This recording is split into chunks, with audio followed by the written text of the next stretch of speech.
प्रिय मित्रों, भविष्य दर्शन चैनल में आपका हार्दिक स्वागत है। आज हम बात करते हैं तुला लग्न की दृष्टि से द्वादश भाव में केतु के फल पर। सबसे पहले आपको बता दूं कि जन्म कुंडली में केतु जहां भी बैठते हैं वहां से पंचम भाव को, सप्तम भाव को और नवम भाव को पूर्ण दृष्टि से देखते हैं। जैसे यहाँ पर तुला राशि है, तुला लग्न है, केतु यहाँ पर लग्न में बैठे हैं, तो यहाँ से हमारा पंचम भाव, ये संतान का भाव आ जाता है, इसको पूर्ण दृष्टि से देखते हैं। सप्तम जो है जाया भाव आ जाता है, इसको पूर्ण दृष्टि से देखते हैं। और नवम भाव जो है हमारा भाग्य भाव आता है, इसको पूर्ण दृष्टि से देखते हैं। तो इसी क्रम से जो है जहाँ जहाँ भी बैठे हो वहाँ से पंचम, सप्तम और नवम भाव को पूर्ण दृष्टि से देखते हैं। केतु की जो उच्च राशि मानी गई है वो मानी गई है धनु राशि, और मिथुन को जो है नीच राशि माना गया है, जबकि मीन राशि को स्वराशि माना गया है।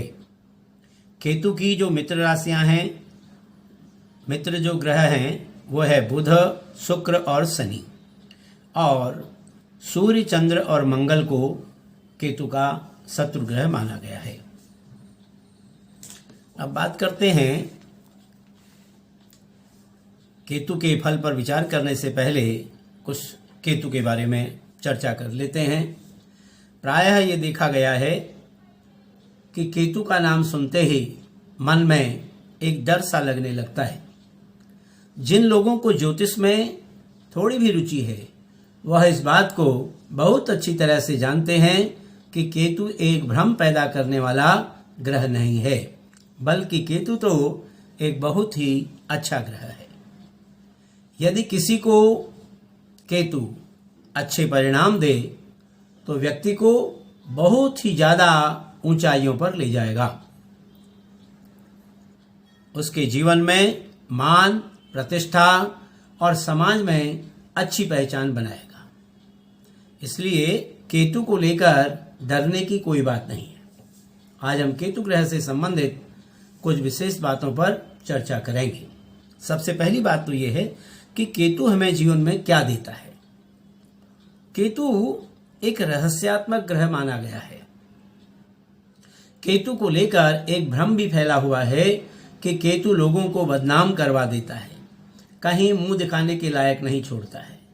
केतु भड़का देता है, इंसान को स्थिर नहीं रहने देता। जीवन भर ऐसा व्यक्ति यानी कि केतु जो है वो धक्के खाने के लिए व्यक्ति को मजबूर कर देता है। लेकिन केतु की कुछ विशेषताएं भी हैं। वो क्या हैं? केतु का अर्थ है ऊंचाई। यदि केतु कुंडली में अच्छे ग्रहों के साथ बैठा है तो जातक को उसके जीवन में सर्वाधिक श्रेष्ठ पदों पर पहुंचा देता है। जहां राहु को सर्वाधिक पापक ग्रह कहा जाता है, ठीक उसके विपरीत केतु को एक शुभ ग्रह कहा जाता है। अगर केतु का सही विश्लेषण किया जाए तो छाया ग्रह होने के बावजूद केतु बहुत अच्छा परिणाम दे सकता है। केतु यदि शुभ फल देने पर आ जाए तो सर्वाधिक श्रेष्ठ पदों पर पहुंचा देता है। केतु का जो स्वभाव है वो मंगल ग्रह से मिलता जुलता है, इसीलिए केतु को मंगल का छाया ग्रह कहा जाता है। तो जहां मंगल पराक्रम, तेज और साहस का कारक है, ठीक उसी के समान केतु भी है। अचानक घटने वाली घटनाओं में केतु का महत्वपूर्ण स्थान है।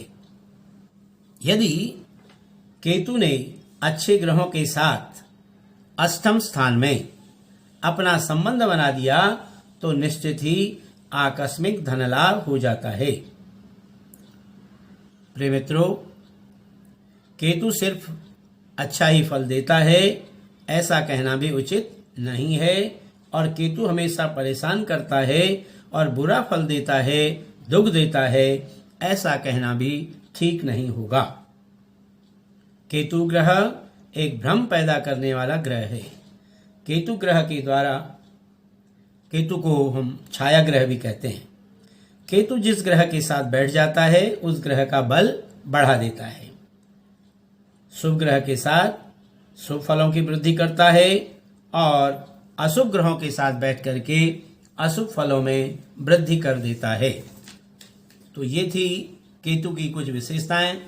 अब हम बात करते हैं कि तुला लग्न की दृष्टि से केतु का क्या प्रभाव होगा हमारी कुंडली में। जैसा कि आप यहाँ देख रहे हैं, तुला लग्न है, तुला लग्न का स्वामी है शुक्र, तो यहाँ पर केतु का मित्र है। तो अपने मित्र के घर में लग्न में शरीर स्थान में जब यहाँ पर केतु बैठा होता है तो जातक को शरीर संबंधी कुछ कठिनाइयाँ देता है। लेकिन ऐसा जो जातक है वो अपने धैर्य और अपने साहस के बल पर समाज में मान, सम्मान और प्रतिष्ठा को प्राप्त करता है। ऐसे जातक को व्यापार में लाभ और राजनीति में यश की प्राप्ति होती है। परिवार का पूरा सुख जातक को मिलता है।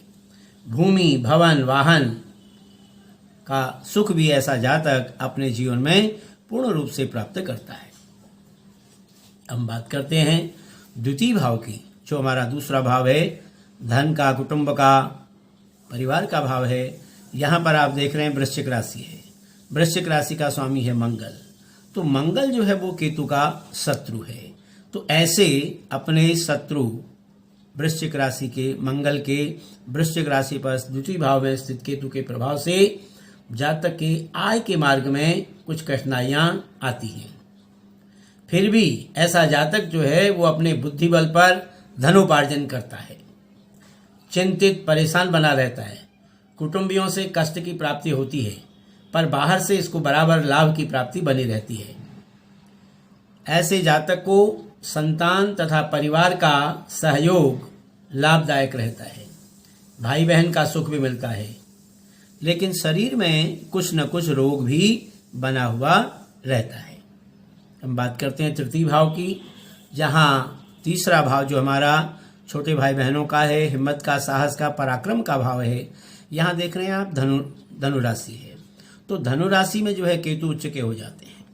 तो यहाँ पर तृतीय पराक्रम के भाव में केतु के प्रभाव से जातक की भाग्योन्नति होती है, क्योंकि केतु का प्रभाव यहाँ से जो है भाग्योन्नति करता है। परिवार का सुख भी जातक को उसे पर्याप्त मात्रा में प्राप्त होता है।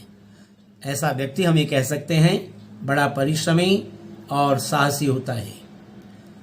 सदा अपनी उन्नति के लिए कठोर परिश्रम के फलस्वरूप प्रयत्नशील रहता है। धन, यश और सुख को प्राप्त करता है। पत्नी बहुत सुंदर मिलती है। संतान सुख में यदा कदा कुछ कमी बनी रहती है।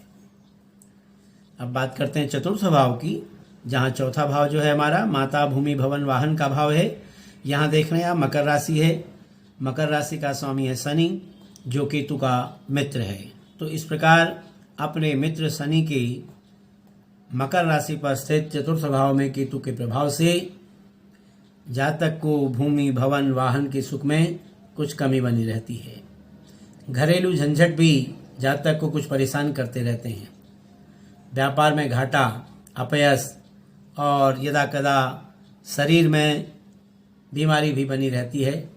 लेकिन इतना सब कुछ होने के बाद भी ऐसा जातक जो है वो अपना कठोर परिश्रम और साहस के बल पर इन तमाम संकटों को पार कर लेता है।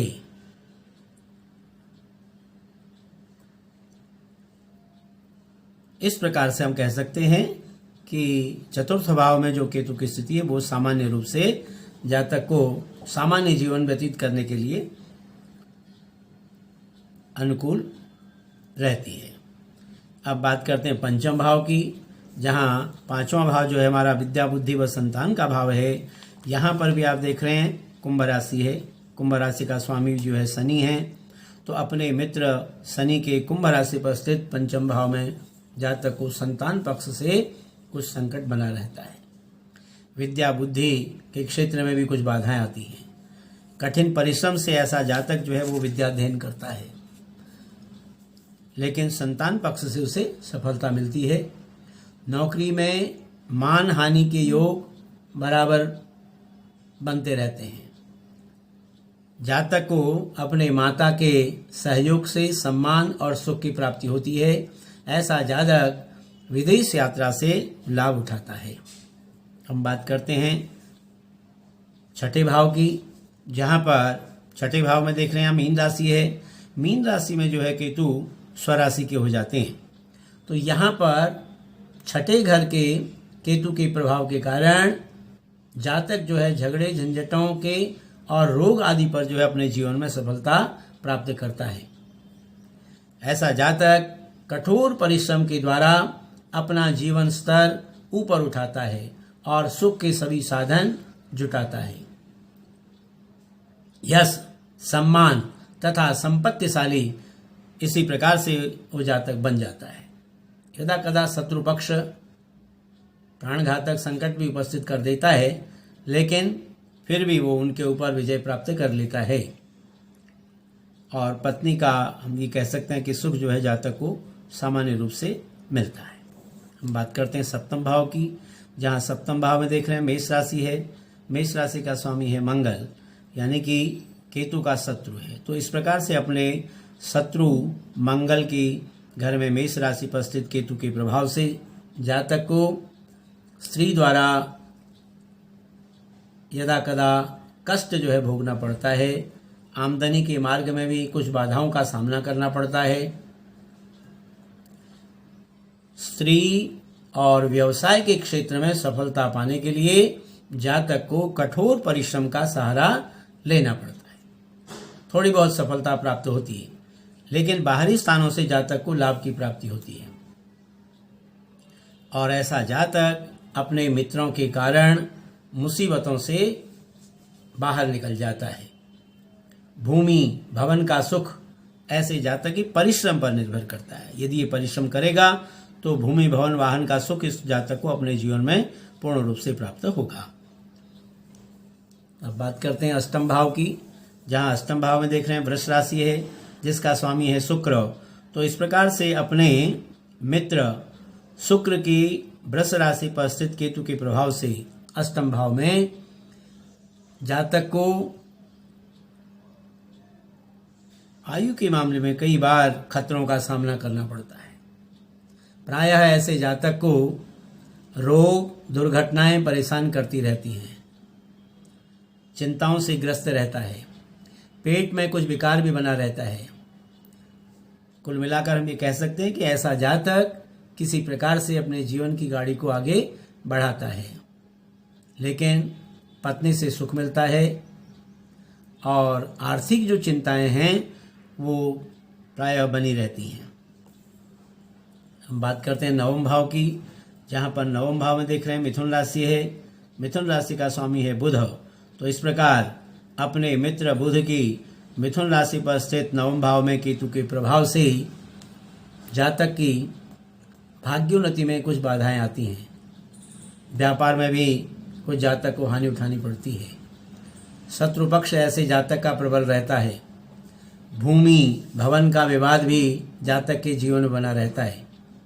ऐसा जातक बाहरी स्थानों से लाभ प्राप्त करता है और पिता का सहयोग ऐसे जातक को बराबर मिलता रहता है और ऐसा जातक दीर्घायु को प्राप्त होता है।